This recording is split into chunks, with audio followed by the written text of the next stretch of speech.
Welcome, everybody. Welcome to this Innovation Forum webinar. I'm Ian Welsh, and I'll be your moderator for the next hour or so.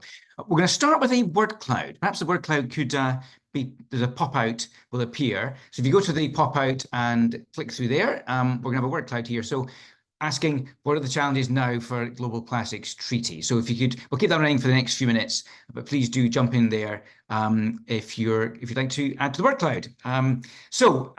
Welcome to this Innovation Forum webinar, as I said. I'm joined today by Richard from Planet Tracker and from Jody from Nestle. And we're going to be talking about what's next for the Global Plastics Treaty following the disappointing results of the negotiations in South Korea. We're going to be very engaging across our hour. We're going to use the Q&A function to engage with our audience. So please do go to the Q&A function and share. You put your questions there, and I'll put them to our panel. The Q&A function in Zoom has a thumbs up feature, so you can upvote questions if you particularly like them. So if you do like a question and you want to hear it being asked, then do vote for it. And the more questions that get the more votes a question gets, the more likely it is I am to put it to our panel. Okay, welcome Jody and Richard. Jody, perhaps you can start us off. What are your key takeaways from the conference or for the negotiations in South Korea? I know you were there. Thanks very much, Ian. I'd say main takeaway, we didn't conclude the negotiations as hoped, but substantial progress has been made. The negotiation was probably the most effective round to date, where the opening plenary ended up confirming the chair's so-called non-paper 3.0, which was the draft he had proposed of the treaty. And it was the third version he had done since the summer. There was certainly increased alignment around more than 100 countries calling for global phase-outs of certain types of products or chemicals of concern in plastic products, global product design requirements, circular economy systems.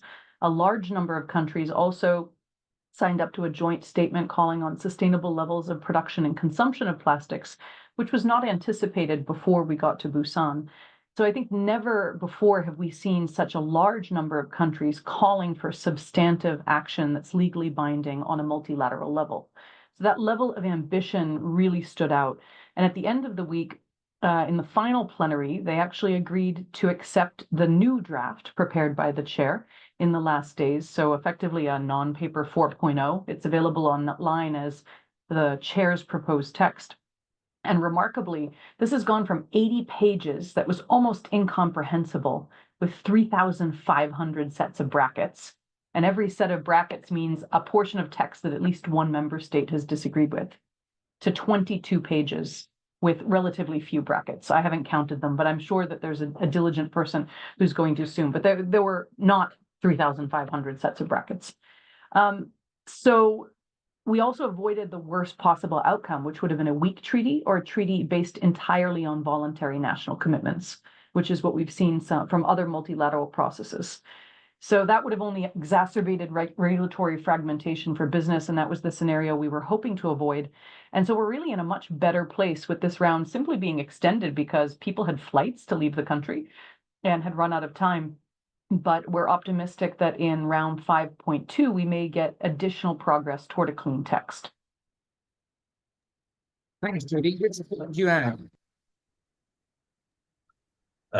Thanks, Ian. So key takeaway, I guess from having heard quite a lot of positivity there from Jody, it's probably my turn to be a bit more negative and say that I guess a key takeaway for me is that petrochemicals and plastic is clearly the off-ramp for oil and gas, and they're going to fight hard to keep that road open. And we saw that really with the like-minded coalition in Busan, who you could sort of see as blockers, questioning the mandate and whether or not plastic production caps is part of the mandate, chemicals concern, really pushing back quite hard. And then sort of feeding off of that, I guess the other thing I'd say as a key takeaway, and this is also something we were talking about just before we came on, is are we seeing the cracks in the foundations of multilateralism? We've seen the COP 29 not go well. We've seen COP biodiversity not go well. We've seen the plastics treaty not go well. And we've got these if you like, more ambitious groups of countries who want to come together, the coalitions of the willing, maybe we are going to see increasingly them taking steps forward, saying we're not going to wait for those who are dragging their feet, the blockers, to continue to play defense. We're gonna go and do these things ourselves. So maybe a sort of negative but positive in some way. Yeah, let's come back to that a little bit later on, the multilateral process conversation. Jodie, so you mentioned some of them, but what for you then are the kind of real positives to take away from the process? Well, the real positives are we have a very large number, whether it's 100 countries or 147, because the ranges were different for different statements that came out over the course of the week. But we see a high level of consensus forming around the use of certain chemicals that are of concern in plastic products, that plastic products should be regulated by category and application, that there should be guidelines for product design, that support on scaling up waste management systems is critical. EPR, extended producer responsibility, used to be a fairly niche, nerdy topic in the world of waste management, and now has become a catch-all phrase that's being used regularly in countries that hadn't even foreseen to develop EPR. And we see this policy rapidly scaling up around the world, with now 35 additional states, member states of the UN, as well as states and provinces, having draft laws developed. And so all of this momentum is building, that's creating a basis for a real change in the waste management system and the packaging design system. When we look at what are the materials that are being developed, how are they being used, and how will they be managed at the end of life, so that we can actually build a circular economy. And I mean, the Business Coalition, for which I'm a spokesperson and have the honor to serve as a co-chair of the policy working group, we're a group of 300 businesses that have been supporting the treaty process, encouraging the negotiators and saying this is possible for business, and that our businesses, including my employer, Nestle, we've been working on these transformations of our packaging portfolio, whether it be reducing our use of virgin plastic, eliminating certain chemicals that are problematic for recycling, or redesigning the materials that we're actually using. And the Business Coalition has taken an approach which was, let's say, strengthened by the work done by the Ellen MacArthur Foundation a few years ago in launching the Global Commitment. So we have a core group of companies who can all say with credibility and experience to governments, we've already tried to take these steps on a voluntary basis without regulation helping us, and it's possible, and we're doing it. So please give us a helping hand, and let's level the playing field, have the same set of rules for everyone, and make the changes in the product development, management, and end-of-life system, so that we can actually keep these materials in the economy and out of the environment. Thank you. For you are the positives, and I mean our audience, the word cloud that that's being created, it's really quite a positive sense there from that. I know it's unscientific, but it's Richard, what for you are the positives that you're taking?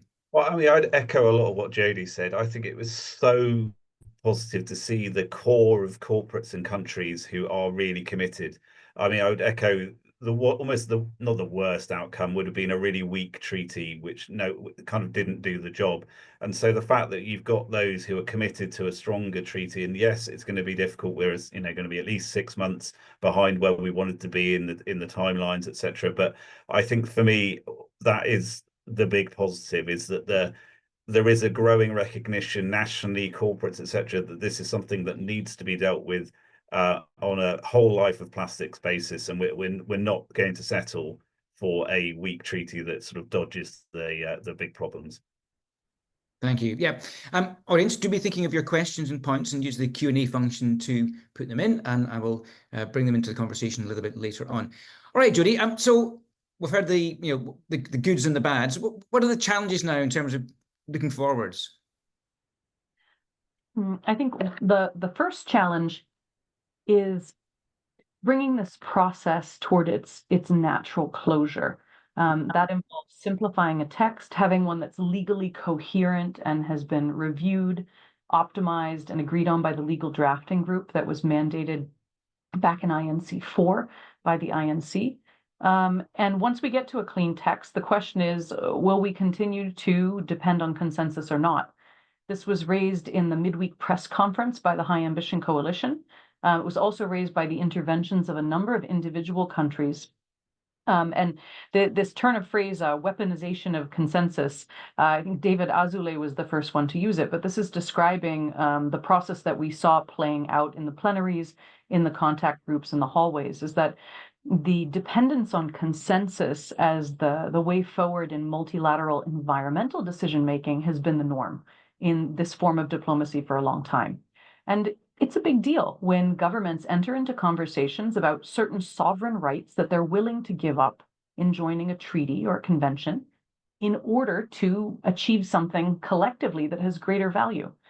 And when we look at processes outside of the multilateral environmental treaty decision-making space, for example, in security, the Anti-Personnel Landmine Convention had failed negotiations for 10 years, that on a consensus basis, there was no agreement. Then later in Ottawa, a group of about 10 countries got together and decided on a voluntary basis that they wanted to move forward. And they did so. And now there are about 160 countries that have actually joined this Anti-Personnel Landmine Convention. And so sometimes it takes a smaller group to move forward. What we've seen, however, here is that the vast majority of nations, between 100 and 147, agree with quite ambitious proposals that are in line with the original resolution 514 that was passed in Nairobi a couple years ago. So we actually have a great basis to move forward, whether that is the unlikely consensus decision that would happen at a 5.2, the questionable prospect of a vote, or is it a treaty of the willing? And we saw the last day, if you look at the High Ambition Coalition's LinkedIn feed, there's a photo of hundreds of people smiling as they launched the Coalition of the Willing.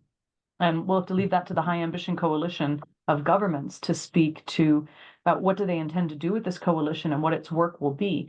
But I think it speaks to the positive spirit that emerged from this meeting in Korea. Great, thanks. Richard, same to you. What are the kind of challenges now? Yeah, I mean, I think the devil's always in the detail at this stage of making sure that we get, for instance, chemicals of concern appropriately represented in the text. How are we going to implement caps? And I think putting my sort of future-looking hat on, you can see how the next set of negotiations, that like-minded blocking coalition, if you will try and peel off more and more members by, and so it's finding that balance between ambition and a text that is can be agreed and we can move forward with. Because Jodie makes a good point on the anti-personnel mine treaty, but we don't want to be sort of 10 years of treaty negotiations. We want to have something done in 2025. So I think that devil in the detail of getting a strong treaty, but one that's got enough support and can get some sort of implementation is really the big challenge at this stage. No, So Richard, sorry, Jodie, you come. I was going to say, Richard, I think on the point of timing, most of the negotiators would absolutely agree with you. One of the reasons that they decided to have 2 negotiation rounds a year was it was taking 5 to 10 years to negotiate a multilateral agreement. So they said, let's, instead of having 1 round a year, have 2 rounds a year, and let's try not to get this done in 5 to 10 years, but let's try for 2.5. And this is the first time they've tried to do this, which is ambitious and exhausting, but it is requiring parties to expose their red lines a little bit sooner, because it takes a while to get to the 11th hour. And if you can get to the 11th hour and then see where everyone actually stands, we can see where are the possibilities for agreement. Great, no, thank you. Richard, looking forwards again, how can businesses and investors influence the treaty process now, do you think, to ensure meaningful outcomes? I mean, firstly, I'd say continue to engage on the needs for a strong plastic treaty. A great example, I mean, obviously Jodie's going to talk more about the Business Coalition, which for a global plastics treaty. Investors can look to Planet Tracker's investor statement on the role of petrochemical companies in plastic pollution. But I think overall, a setback, as we've seen, we have to acknowledge it's a setback, shouldn't mean the end. It should just be a call to redouble our efforts. And those who've already signed on to such initiatives, get in front of negotiators, make your voice heard, lobby governments, etc., as much as you can. Those who maybe haven't signed up yet, or who are maybe on the fence or were worried, now's the time. If you're committed to addressing plastic pollution, now is the time that your voice can really have an impact. And I think that strong corporate voice and strong investor voice are critical for negotiators to hear.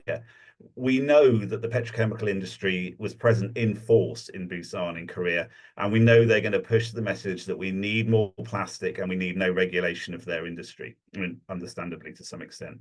Now, corporates who use plastic, stating that they support a strong treaty, is a really good counterpoint to that, more plastic messaging. And investors can strengthen that message as well by making the point that capital wants certainty. They're not going to fund investments in alternatives if they just don't know where the world's going on this treaty. So I think together that strong voice can really help to counter the more negative narrative that will be being pushed as an anti-treaty position. Thank you. Jodie, same for you then. What is the role of what's the role of the Business Coalition for a global plastics treaty, which you are part of? What's the role of that now? So our work, we're going to continue the work that we've been doing on policy, communicating our policy position, which is based on the exact text of the treaty as it stands today. We also have national action groups that are reaching out in key countries. And I completely agree with Richard. Now is the moment for businesses who have not gotten involved, who are concerned and who see the value in a treaty, to get involved, whether that's joining the Business Coalition, whether it's joining the investors group, such as those around the statement that Planet Tracker has convened, whether it's joining other groups, such as in your National Trade Association and joining stakeholder meetings with your national government to talk about why harmonized regulation makes sense. Because the current fragmentation of policy doesn't help most businesses. It's just that only when trade happens does it tend to become visible what a problem these differing standards are. And so now is the moment to act, to get involved with associations, whether it's the Business Coalition or whether it is a national group, and to share why actually change matters. So yeah, I mean, let's talk a bit about the positives of a treaty. Richard, I mean, what for you are the key things that a treaty could create in terms of level playing field? So I think most basically, global regulation provides the framework for responsible businesses to operate in. At Planet Tracker, we look at a lot of different sectors, and what you hear from corporates across the world is that if they're thinking about investing to make their business more sustainable, what they worry about is they're going to be undercut by those who aren't making that investment and maybe aren't under the same level of regulation.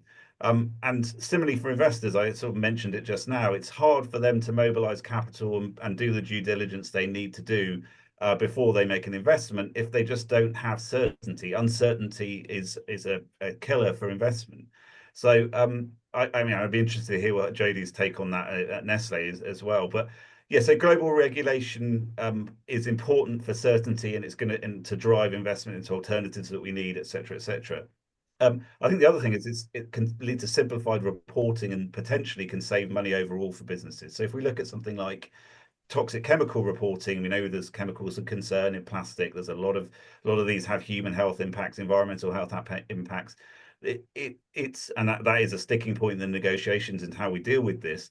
At the moment, they're reported on very differently in different regions. I mean, we've done work looking at the US and the EU, and it's a complete mishmash, and it's a real problem because if you're a business or if you're an investor trying to think about risk from toxic chemical releases, it's very hard to know what's being produced, where, when, by who, how are their releases measured, what risk are you exposed to, and so a sort of harmonization of regulation just in that one area could make a lot more certainty, potentially reduce a sort of litigation risk in the future, and that's just one area. So I think this harmonization of rules can be a good thing, not only for communities who are exposed to toxic chemical releases, but for the investors and corporates who are trying to do the right thing with their businesses. Jodie, same question for you. What benefits would a plastic treaty bring for Nestle? I mean, the big benefits are around harmonization of regulation and elimination of all of the risks, actually, that Richard was just speaking about. We didn't pre-coordinate before the call, but Richard, I'm in violent agreement. We're looking at the benefits of harmonization of regulation, harmonization of standards. If I take you through the list of some of the categories of what's being addressed in the current draft, we're looking at plastic product design considerations, plastic products and chemicals that are used in plastics, which many companies are not aware of what may be in the materials that they're buying. supply and questions around what are sustainable levels of production and consumption for all of us who are concerned about the climate staying aligned with a 1.5-degree trajectory. How do we deal with plastic waste management questions broadly? How do we ensure that there is this stable outlook so that both recycling systems developers and investors want to invest in the space to build a circular economy? How do we deal with existing plastic pollution? How do we ensure for all of the 20 million waste pickers that are working collecting waste and trading it in developing countries, that there's actually a just transition, and as systems begin to formalize, that their rights, their interests, and their ability to continue to do their work, whether it be in the same mode or a different mode that better protects their human rights, are incorporated into the transition that need to be built? And how do we ensure that the right types of financial mechanisms are developed, whether that be donor-related financing, whether that be systems-related laws like extended producer responsibility and deposit return, whether it be about local systems like depots where actually prices are paid by the kilo for materials that are returned. It's about creating an entire ecosystem. So the treaty is addressing a lot of really practical systems issues that need to be addressed, because the system that we face today with the level of plastic pollution that's present in the environment, no one wanted this. But it's a system that's a result of the laws that have been written and the laws that have never been written. And so our coalition is very focused on building the right framework so that a circular economy can actually be built, and that we look at reduction of production to levels that can be sustainable and managed both from a climate perspective as well as from a systems perspective. Okay, thanks, Jodie. Let's talk a bit about the Treaty of the Willing, which it's emerging as a possible next step. This is the talk of countries that are willing to move forward, perhaps just going ahead and leaving the laggards behind. Is that likely, do you think, Jodie? You know, I think it's a fun area of speculation, Ian, because your guess is as good as mine. It's certainly one of the outcomes we've seen in other processes that a Treaty of the Willing or Convention of the Willing was developed. It is one of the possible outcomes in the future. And it seems with the high level of ambition, there are a lot of potential options on the table for governments who want to work together with their neighbors or allies around the world in addressing plastic pollution. Thank you. I mean, Richard, you mentioned this earlier, but it does feel that perhaps whilst a true binding multilateral treaty was perhaps the perfect outcome, a Treaty of the Willing is a better outcome than we have right now. Absolutely, and I mean, I think we're starting to see time pressure put actually more and more countries, etc., realizing we don't have the time to keep on talking and talking and talking and talking, that they want to see action happen. And obviously we would want we want unanimity, that everyone appreciates the risk, but it's increasingly clear, and I think Jodie made a very good point, we've seen people's red lines have come out in this treaty process very quickly.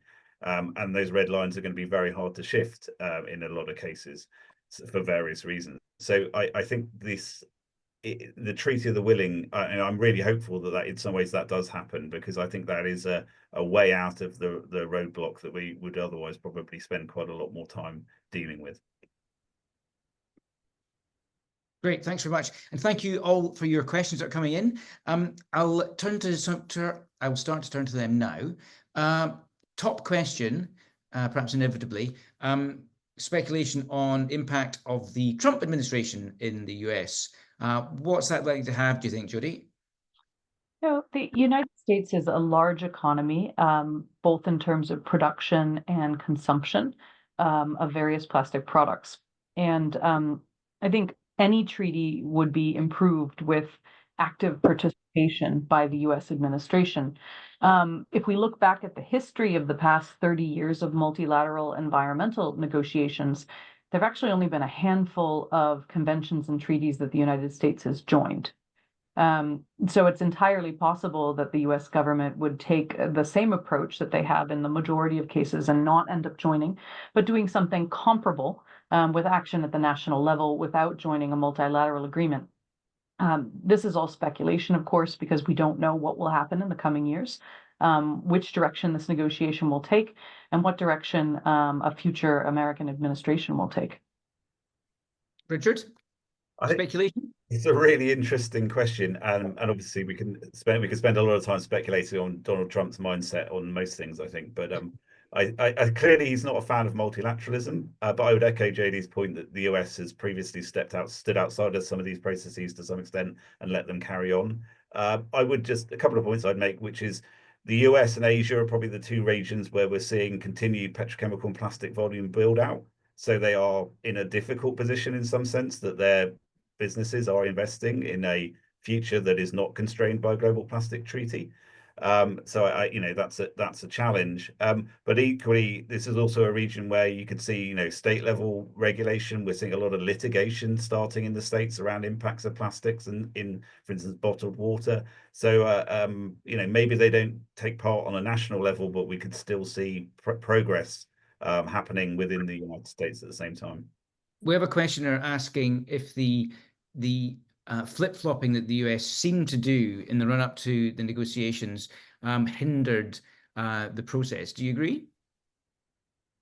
I think that countries evolving their positions or perhaps choosing to reveal different levels of depth of their positions is just a natural part of the negotiation process, getting the group to the 11th hour. And so I think it also represents the complexity of the U.S. economy and the challenges of negotiating with 190 other counterparties. Multilateral negotiation is extremely complicated, and every government is assessing, is it worth giving up our sovereign rights to attain the foreseen collective benefit?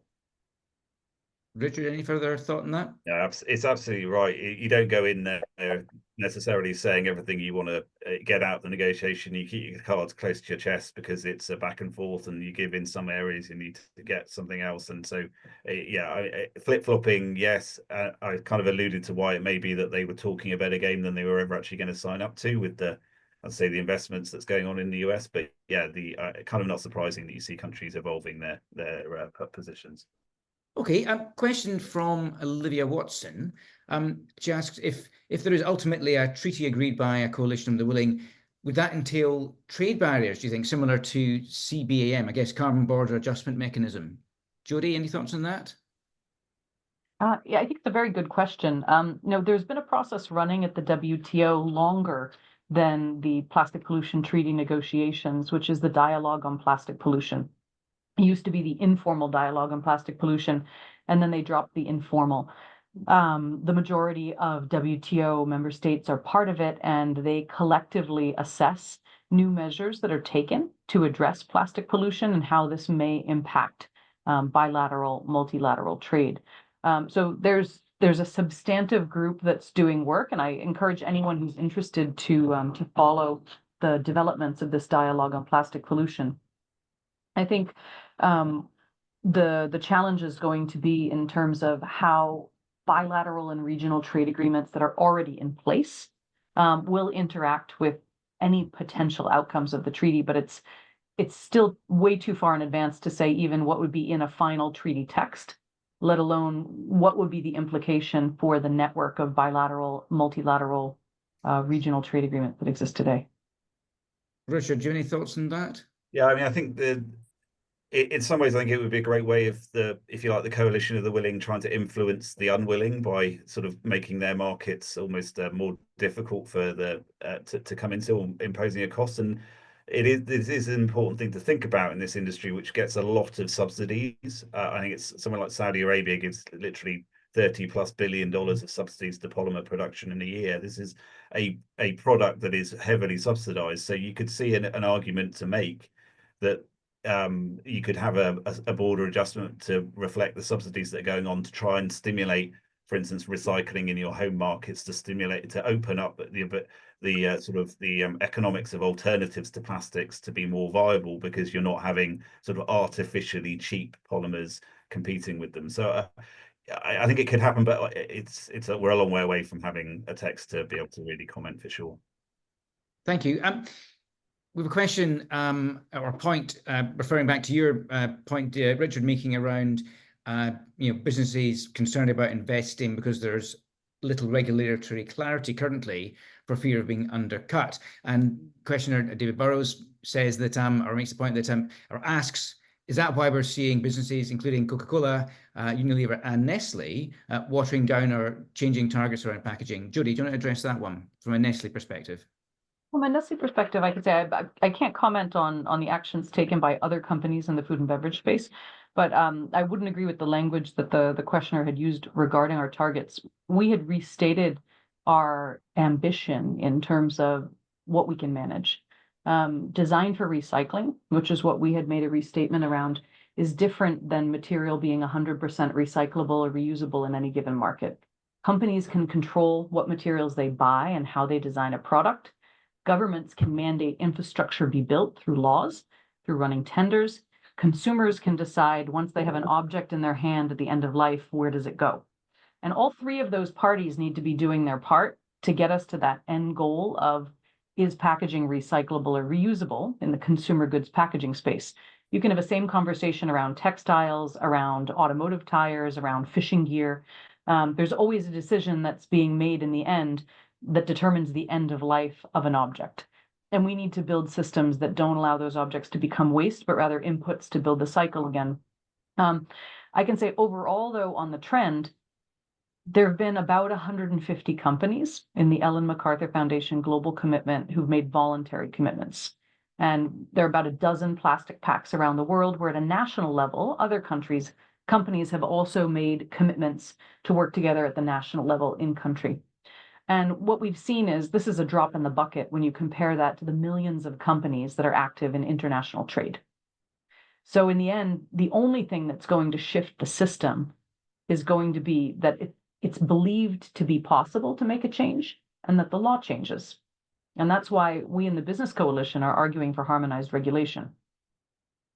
Thanks, Jodie. Richard, do you want to come in on that? Are you concerned that until we get regulatory clarity, there is a risk that there's a bit of a retrenchment on targets? I mean, I think yes, and you can read it in a couple of ways, which is, if you're very cynical, you could say these companies were never that committed and are now sort of admitting it. But I think we have to acknowledge that without regulatory certainty, without alternative options being developed and scaled, etc., it is sometimes very difficult for them to make the changes that they might want to make. The investment, the markets aren't there.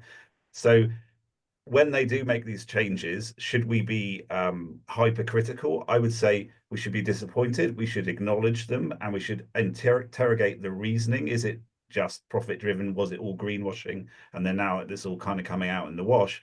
Or is it really that they were ambitious and the ambitions have just not been able to be fulfilled? And look at what the reasoning is, and quite often I think regulation, the harmonization is a key step to allow these very ambitious changes sometimes to happen. So it's disappointing, but we hesitate to be too critical because there can be different reasons why you might have to change your targets or step back or scale back from what you'd originally said.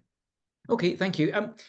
Jodie, the question for you about we're reflecting on Nestle, the power of Nestle. You obviously huge portfolio of packaging. Have you done any studies internally to look at how large your potential levers are for change and the benefits and costs from reduction in plastic use and recycling increasing? Yeah, of course we've done studies internally. We also have the Nestle Institute of Packaging Sciences, which is one of the areas where we study alternatives in the packaging space with our scientists that are then converted into innovations that are used in our own packaging. This is about being informed about the choices that are possible.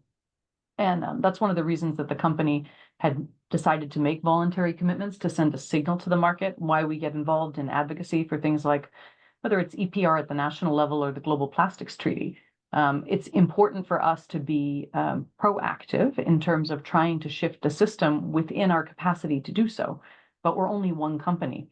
And that's why we appreciate collective action opportunities that are presented often by NGO partners or foundations, because the more companies can band together and clarify the state of play for governments and the impact that the existing regulations have on the competitive landscape. I think Richard spoke to it quite well, saying it's difficult to make change if it's entirely voluntary.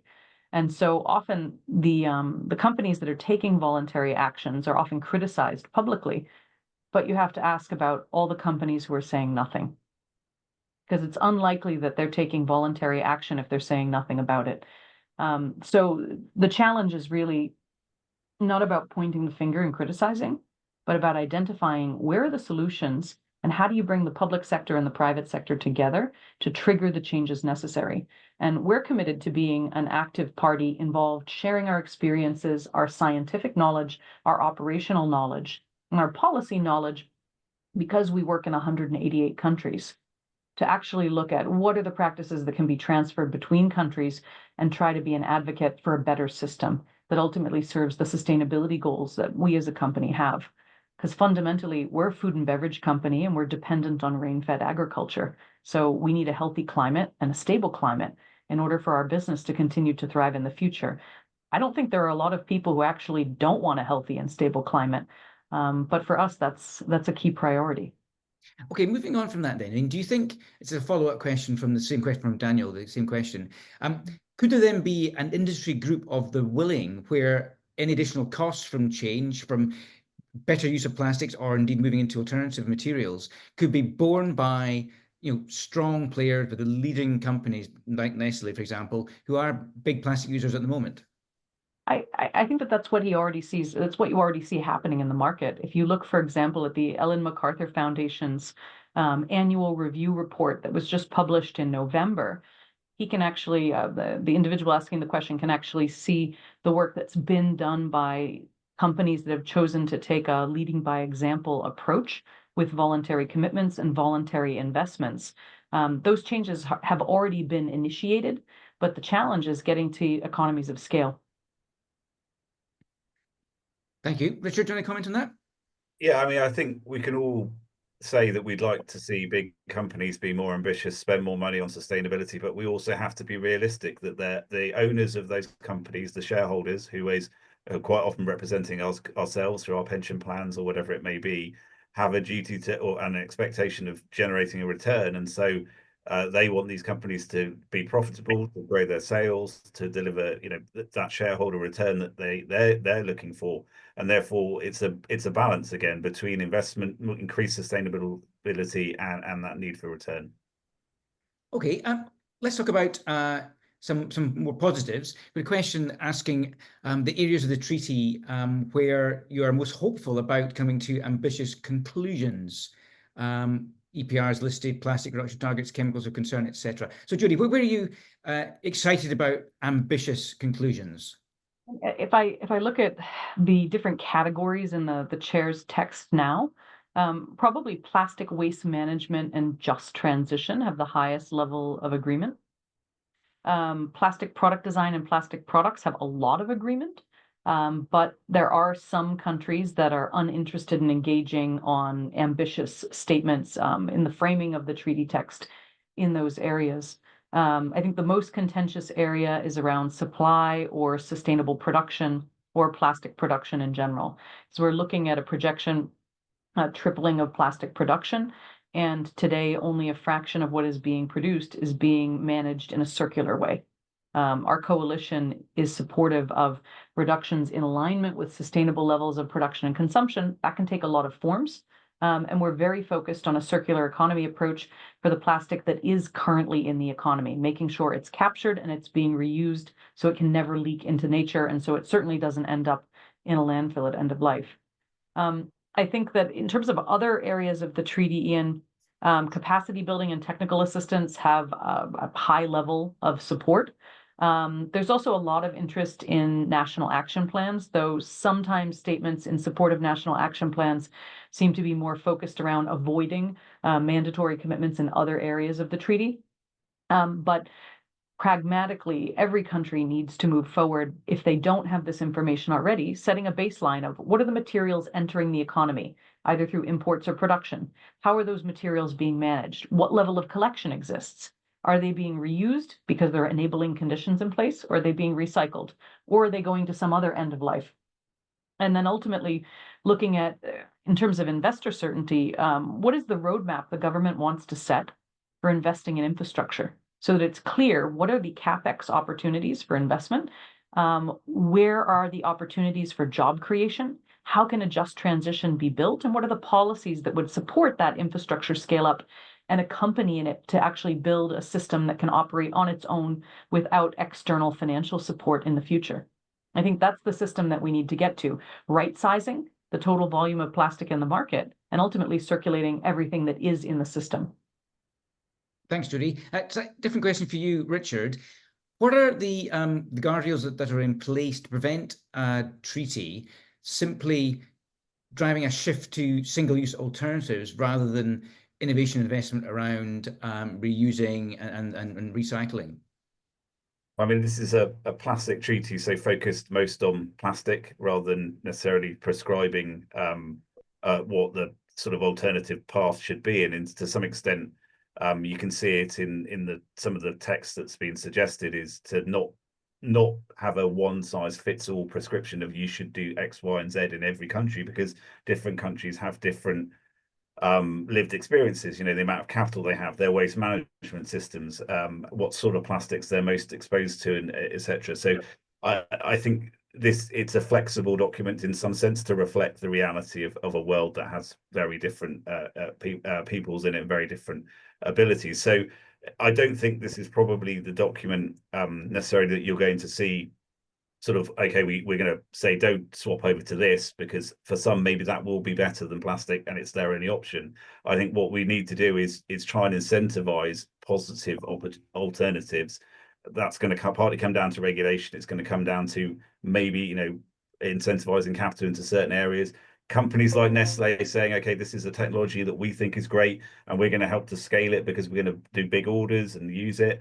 But then again, it's going to come down to assessing all of these new technologies. What are their impacts? Are we swapping plastic for something that's made from, I don't know, sweet corn, for instance, and that's taking food out of people's mouths somewhere? Then that's a problem. So we need to understand the alternatives on a comparable basis. And so that's going to require assessment and ongoing learning all the time. So after a global plastic treaty, the assumption would be there would be a COP process to carry on learnings and adjusting the treaty as needed. That's where maybe we could in the future see pushing in one direction or another, or guiding away, and support for countries that maybe find it difficult to move away from bad alternatives, if we will. So it's going to be a living document, and we can try and address those things as they come up. Yes, another COP process, another more time to find in the year for a global meeting. Jody, I wonder if you could answer this question. There, in terms of there being risks around coalition of the willing agreement, if it doesn't include many major producer countries. Well, I mean, this is a hypothetical space because a treaty of the willing has not been formally proposed. But in any agreement, there will be countries committing to take certain measures. And if you read the 22-page text that's currently available on the UNEP website, you'll see the use of the word shall, or should, or may.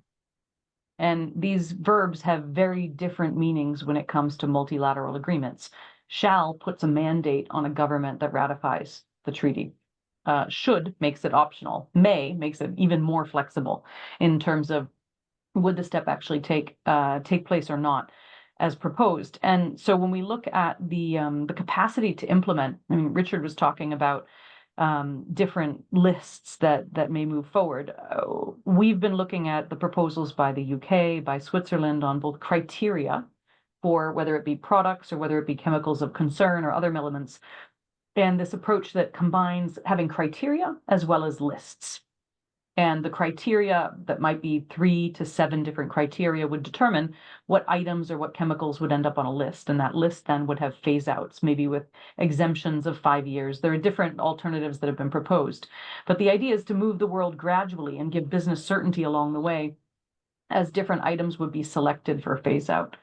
So if we look at the challenge moving forward on the reuse point on upstream, I think this is about setting up enabling conditions. And when we look at the presence of whether you call them donor or recipient countries, that would ratify in a treaty of the willing.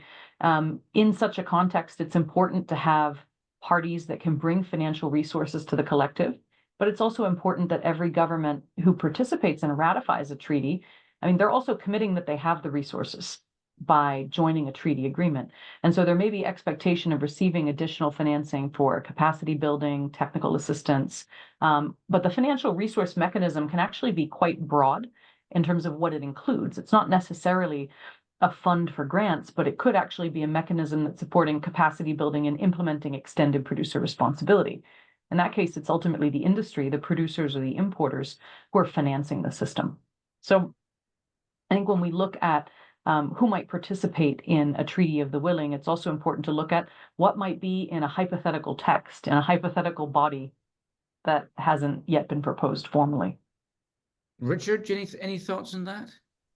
Just briefly, I suppose the point would be that a coalition of the willing, if it doesn't, even if it doesn't have big producers, if they are a big enough market, they can start to sway what producers do by saying, we will not take plastic which contains chemical X, which is horribly carcinogenic. And then you have producers facing the choice of, okay, I'm going to run this plant over here to supply markets that don't care, and that plant to supply the. It becomes complicated. And we see that, for instance, somewhere like the EU has some ability to influence supply chains behavior all over the globe because it's such an enormous market. So you can see how a coalition of the willing, which is hefty enough in terms of just sheer sort of GDP, I guess, almost, could actually be influential, even if it doesn't necessarily capture all of the producers or even a large proportion of them. Thank you. Yeah, so another question. Obviously, we've got a period now between now and the next round of these talks, a period to consolidate and to take advantage of, perhaps. Jodie, what do you think can happen in those 6 months to ensure a more positive outcome? I think it's really important that the intercessional work, both formally and informally, continues on areas of the treaty text where there are still brackets.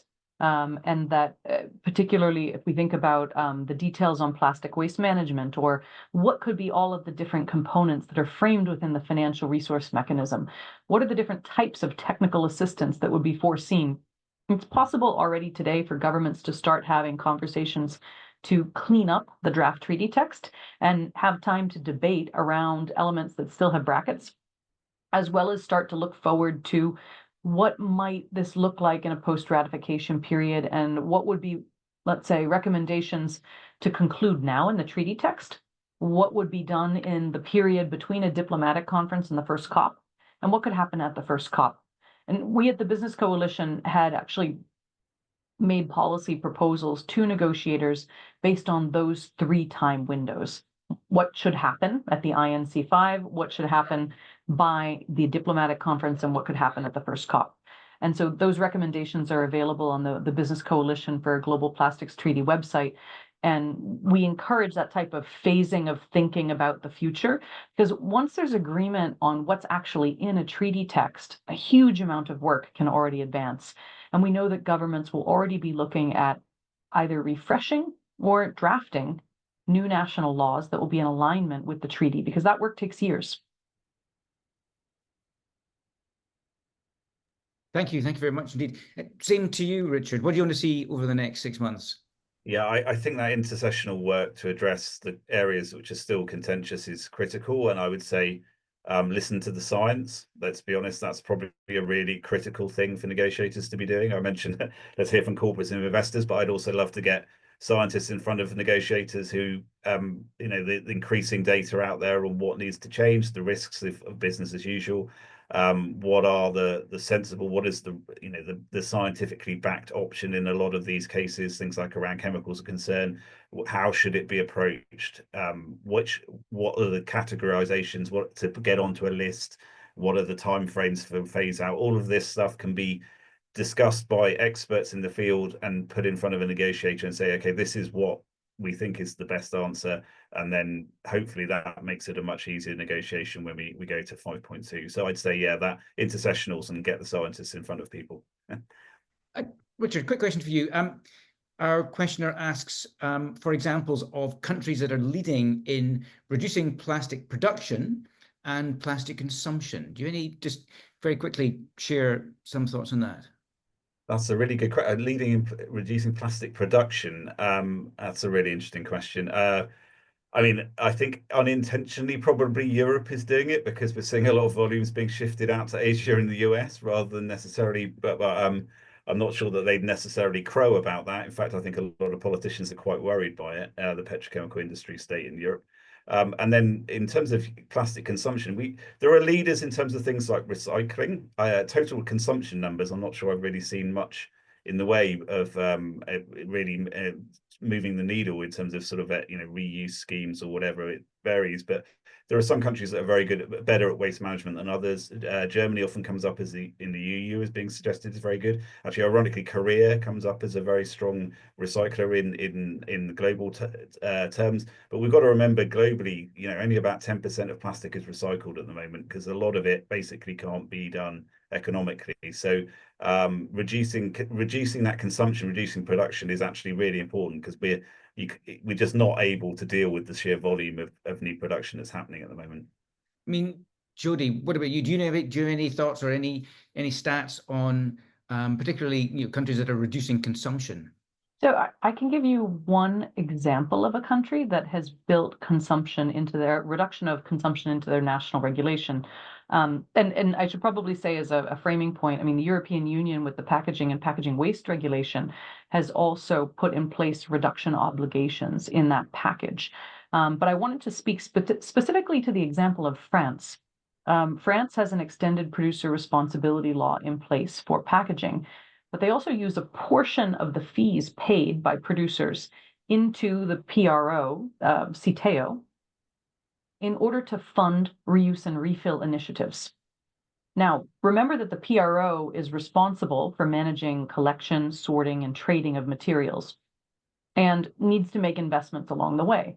So one of the brilliant elements of this law and the repurposing of financing is actually through incentivizing and financing initiatives in reuse and refill. They're creating those enabling conditions to ultimately reduce the total volume of material that will ultimately be coming onto the French market that will be single use, and having more and more packages that will actually go through a reuse system, whether it be 20 times, 50 times, it will be reused. And so it reduces their future CapEx obligations and creates greater efficiencies in the system. But this can't be done by one company or a small group alone. It has to be done with a national systems approach. And that's what we see happening in France with this forward-looking piece of legislation. Thanks, Judy. I wondered if or what your view is on whether the focus on the Global Plastics Treaty, but obviously there's a lot of focus on that right now, is that taking away from focus on developing alternative materials, alternative to plastics? I think the focus on the treaty is really helpful because it serves as an accelerator of necessary attention to material regulation and waste management regulation. Historically, this has not been an area that donor agencies have focused on in the past few decades. It's not been considered a sexy area.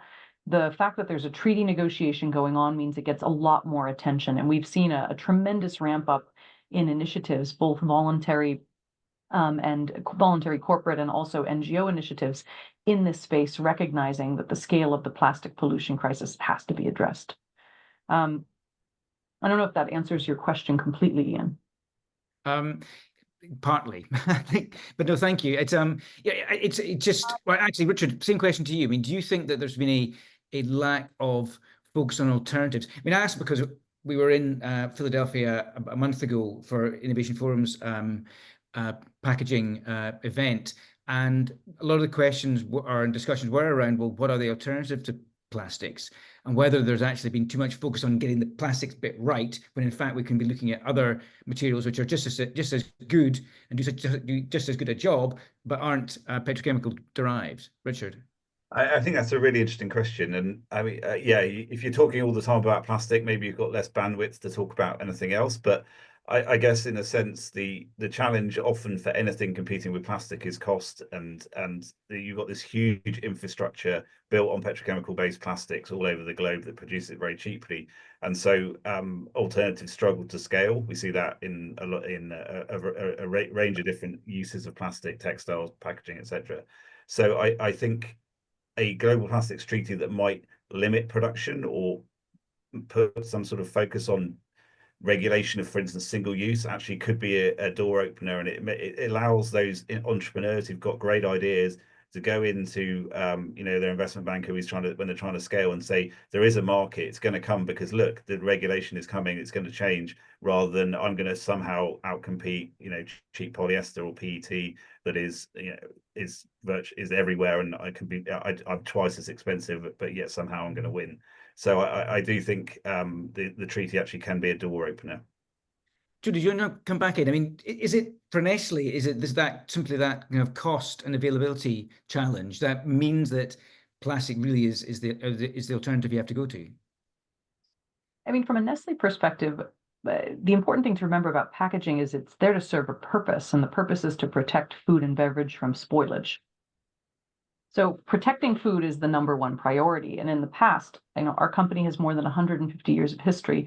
We've used a variety of materials. Those include aluminum, metal, glass, paper, which we still use today. In the past, we also used ceramics.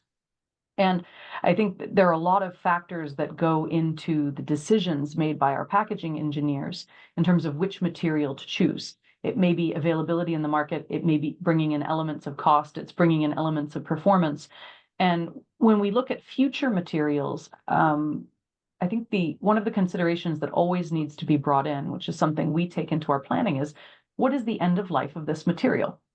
And can that be managed by your local municipality or your national system?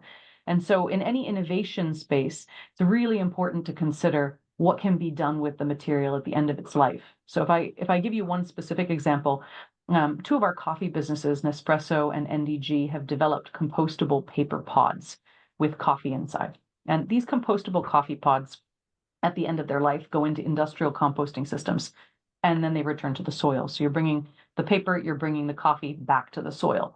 So that's an example of an end of life that works, but it works a lot better where there's standardization of composting at an industrial level, like we see being mandated in Europe today. So it's about matching an application to the regulation and to the infrastructure, and where you have mandates for household collection of organics, like we have in the European Union, you have new opportunities for materials that are fit to the infrastructure the government has already managed. So it kind of brings back to my earlier point. We in the business sector can design our packaging materials to protect the product and also fit with the infrastructure, but it's governments who are setting the rules of the game and determining what is the infrastructure that will be commissioned and used, and consumers ultimately who need to be incentivized to use it. So you need all three pieces being put together. So for anyone innovating and developing a new material, an important question is, how does it fit with that end of life? And does it have a good end of life and an end of life that matches the climate trajectory that we're all looking to? Great. No, thank you, Jody. Conscious of time, I'd like just to finish off by asking both of you, what are your must-dos between now and when the negotiations are picked up again? Richard, what are the kind of must-dos now? I presume you mean for everyone rather than me to finish my Christmas shopping. So no, for everybody. I would reiterate where we started, I think, with my first answer or so, which was engage, get your voices out there. We all can have a say. We can put pressure on the negotiators, make the point that a strong treaty is for the good of everyone. And I'd reiterate, investors, join the business coalition, sign up to the Planet Tracker statement, get in front of people and make the point. Corporates the same. It's now or never. Let's really make the difference. Thank you, Richard. Jody, Christmas shopping aside, what are the must-dos? I would say, if you haven't already read the chair's text that's on the UNEP website, read it. It's only 22 pages long, and it'll give you a lot of insight and clarity of what's happened in the past few weeks. We in the Business Coalition are focusing as well on refining our policy recommendations based on the evolution on the text, as well as preparing our next wave of engagement. If you're not part of the coalition, very welcome. Check out our website, consider joining us. If you're an NGO, if you're in a different sector, you can also consider having direct outreach to your government to talk about why in your area of business does addressing plastic pollution matter. I think this matters to all of us, whether we're businesses, whether we're employees, whether we're individuals, in all of the roles of our life.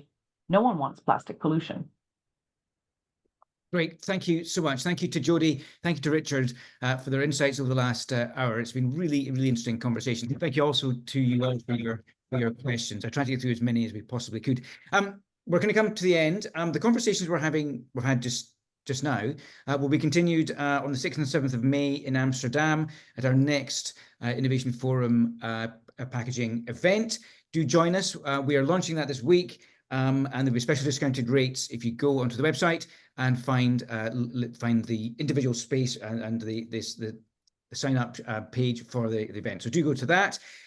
Also, we're going to have a survey in a second to let us know about what you'd like us to talk about in future conversations looking at packaging. Let us know, and we'll be very happy to reconvene a conversation such as we've just had. But for now, thanks to Jodie, thanks to Richard, and thanks to you all.